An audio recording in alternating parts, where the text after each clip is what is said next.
Uncle দিলেন তো ক্ষতি করে। আজকে আপনি বাড়িতে যান না, আপনার ছেলে আপনাকে এত কথা শোনাবে যার কোনো লিমিট নেই। কারণ আপনি তো আপনার ছেলের অনেক বড় একটা ক্ষতি করে দিয়েছেন, সর্বনাশ করে দিয়েছেন।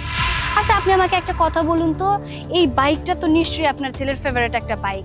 এত হেভি একটা বাইক নিয়ে আপনি কেন বের হতে গেলেন? আর সবচেয়ে বড় কথা, আপনি এই বয়সে এই বাইকটা নিয়ে কেন বের হয়েছেন? এই বাইকটা তো আপনাকে একদমই মানাচ্ছে না। আপনি আজকে বাড়িতে যান না, আপনার ছেলে আপনাকে বোঝাবে মজা। আমার ছেলে রাগ করবে কেন?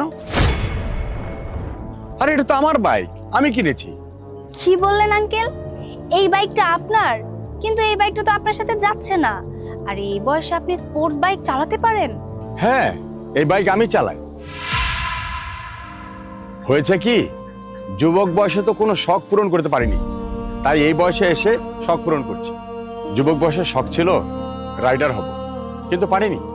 পরিবারের দায়িত্ব পালন করতে করতে আর সময় পেলাম না, বুঝতেই পারিনি কখন যৌবন চলে গেল, কখন বুড়ো হয়ে গেলাম।